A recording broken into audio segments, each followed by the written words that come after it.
When Newcastle United spent 70 million euros to bring Tonali from AC Milan, he wasn't just another signing. He was a statement. Long black hair, the Mamma Mia accent, a maestro in the midfield. The Magpies had their own Andrea Pirlo. He was coming in to transform Newcastle from a good team to an elite one. Immediately he made an impact, scoring within minutes of his debut. Reward for this excellent start, and there you have it. What a start for Sandro Tonali! Making it seem like it was destined to be. But just before Tonali could Google what Greggs is, a scandal rocked his world. A betting ban stopped his season before it could even truly begin. We start with the big breaking news in the last hour or so, and Newcastle United midfielder Sandro Tonali has been handed a 10-month ban from all football by Italian prosecutors for breaching betting regulations. Instead of signing Pirlo, Newcastle had signed Severus Snape.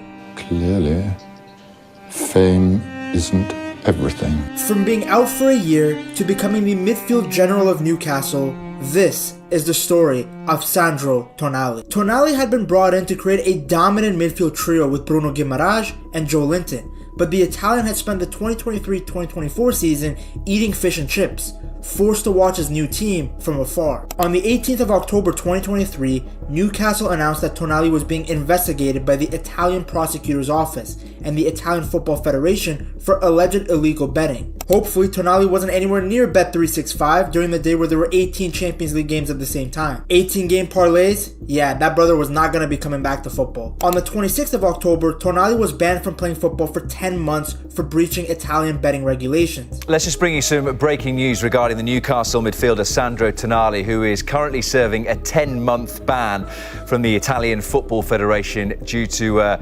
gambling. An additional 2 months was actually added to this ban. This also included 8 months in gambling rehabilitation. As a result, he would miss the rest of the 2023-2024 season as well as the Euros. So with that, he will miss the remainder of this season. Of course, lots of games to play for Newcastle United and for his country, Italy. He'll miss participating in the Euros. It came at the worst time possible. Newcastle were preparing for a year where they had Champions League football, and now they had to wait till August of 2024 for Tonali to return. His ban kept him away from red zone areas on match day, such as the pitch itself, the tunnel, the dressing room, and other technical areas. It was the lowest moment in Tonali's career.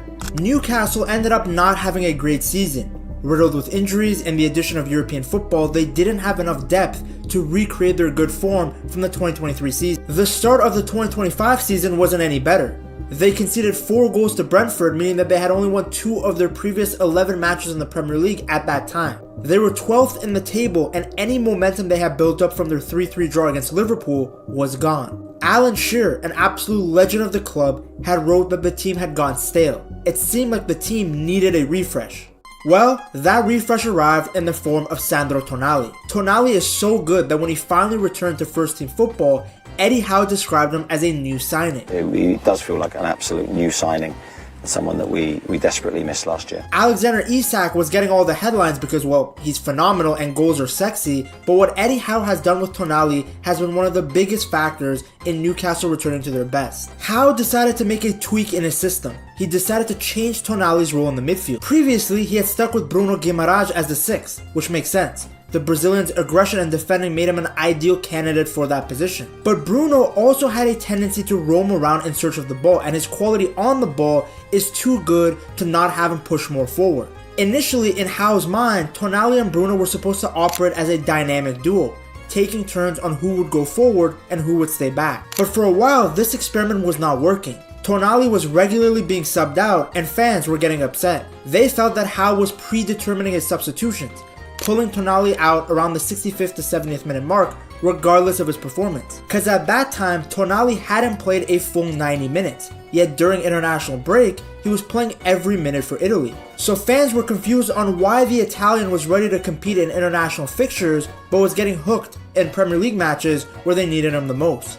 Boos rang around the away section in matches against Brighton and Chelsea. Now, as much as fans loved Tonali because of his incredible technical ability and work rate, Howe's experiment wasn't working. When Tonali and Guimaraes started together, Newcastle had struggled. At that time, in 9 games together, they had only 1 win. Their win rate with both of them starting was 11.1%, compared to 55% when only one started. Statistically, the team was performing better with Sean Longstaff in midfield than both Tonali and Guimaraes together. Now, it wasn't the biggest set of data, but it showed that Newcastle were winning less and scoring less goals per game when the pair started together. For multiple seasons now, Guimaraes had always been the team's starting six. His ability to carry the ball forward without losing it, even under pressure, had been key in helping Newcastle maintain possession. His passing ability allowed the side to progress the ball down the wings or switch play to the other side. The results, however, suggested that it was time for Newcastle to evolve. So Eddie Howe decided to try a new experiment. In the Carabao Cup tie versus Chelsea, he dropped Bruno Guimaraes and instead played Tonali in the number 6 role instead of the usual number 8. It worked. Newcastle played unbelievable football in the first half with Tonali being at the heart of it all. When Guimaraes came on in the 63rd minute, Tonali remained in that deep lying role. In the next match though against Arsenal, Howe reversed his decision. He started Guimaraes and benched Tonali. And once again, Newcastle won. Now this created a dilemma. Two of the most expensive and best players on the team seemingly couldn't start together. Tonali had a great cameo against Forest, coming in the number 6 role and providing an assist for Harvey Barnes' goal and having a hand in Joe Linton's goal. Two game-defining moments, but it was coming off the bench rather than as a starter. The data once again showed that when Longstaff, Willock, Joe Linton, and Guimaraes were all in the starting 11, Newcastle had a higher winning percentage. Faced with this problem, Eddie Howe looked for another solution, and it seems like he's found it. I think all options are open. You see, he had noticed that the team really played its best football when Tonali was in the number 6 role. Sandro can definitely play both positions. Sure, they still won games when it was just Guimaraes, but the team looked infinitely better with Tonali deep and Bruno more forward. Tonali offered greater protection for the back line, reading the game well and being able to immediately start counterattacks with his passing. It's funny, by pushing Tonali further back, the team has gone further forward. The other benefit of having Tonali in the deep line playmaker role is that Guimaraes now has the freedom to influence the game higher up. While earlier in the season, the data had suggested that the two couldn't start, the data now shows every single offensive metric being better with Tonali in the number 6 role. Per 90 minutes, Newcastle are scoring more, shooting more, having more touches in the opposition box, and averaging more possession. Distance run out of possession is what I'm talking about. Now, if you've got three midfielders in a team who are first, second and third, and this is both teams, by the way, in the match, you've got a hell of a chance of winning football matches. A big part of that is because Tonali is getting on the ball more.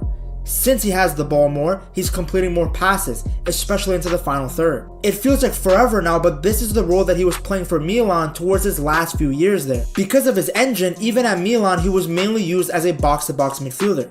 It makes sense. He's super energetic both with and without the ball. He was Milan's hardest working midfielder, covering the most distance and excelling at ball recoveries and pressing. When people see an Italian with long black hair who can ping a long ball, they automatically compare him to Pirlo, but his game is actually closer to someone like Daniele De Rossi. To be fair, he is very good from set pieces like Pirlo, but he's more dynamic than a pure playmaker. But that combination of skills is perfect for what Eddie Howe is looking for in his holding midfielder. Cause Tonali, he's responsible for both dictating the play and still being the engine. His versatility and his intensity both in and out of possession are the reasons that Howe was desperate to bring him in from Italy. And that's why we recruited him in a way, because he had that versatility. It's why during his ban, he was put on a customized training plan to continue improving his speed. Exercises monitored by a speed coach have helped him accelerate, deaccelerate, change directions, and sprint at maximum output. Tonali's running style was filmed and subtle adjustments were made to his actions to improve his efficiency. What Eddie Howe wants from Tonali in his new role is very visible in the game against Ipswich. Tonali's deep positioning helped Newcastle progress the ball, leading to a goal by Jacob Murphy. He starts deep, then finds a pocket of space higher up the pitch when Guimaraes gets the ball. Then Tonali carries the ball into space and starts the action that leads to the goal. The other big advantage, as I stated earlier, is that Tonali being further back allows Bruno Guimaraes to take more risks in the attack. Look at the surging run the Brazilian makes between City's defensive lines, which leads to Anthony Gordon winning a penalty. This was literally only possible because of Tonali's positioning. I thought he did incredibly well. I was really pleased with his performance. I thought he played with discipline. He brought a calmness to our midfield. He always uses the ball well. I think that goes without saying. But I think just the intricacies of the position, I thought he got bang on. Against Villa, Tonali is initially in his natural position in the middle of the park, deeper back than Bruno. He spots the gap in between the Villa lines. He moves into the space, which also forces Watkins to drop deeper, in turn creating more space for Bruno. As Tonali plays the ball to Trippier, Bruno drops into the space, with Onana maintaining his position to defend his zone, and Watkins being dragged away by Tonali. This means Bruno has time and space when he receives the ball from Trippier, which helps him find Murphy's run behind the defensive line. Murphy then of course plays the ball across the goal, and Isak scores to make it 2-0. The reason this system has been working is because of its fluidity. Eddie Howe himself told Match of the Day that the plan is for Tonali to be deeper, but for all three midfielders to have the freedom to interchange. Both Pizza Man and Samba Man are comfortable in the number 6 and number 8 role, which is perfect because it makes Newcastle's midfield so much more unpredictable and fluid. Since both players can play in both positions, spur of the moment changes can happen and it won't weaken the team structure or put one of Newcastle's players in a position that they're not comfortable in. By allowing his holding midfielder more freedom to attack the central spaces, Howe has found a solution that plays to the strength of his best players. And as a result, Newcastle's form has drastically improved. But of course, Tonali isn't the only player that Eddie Howe had a plan for. He has a unique strategy that he's using for Isak that I haven't seen anyone talk about. To see that plan and why the Swede is in such good form, you gotta check out this video right here.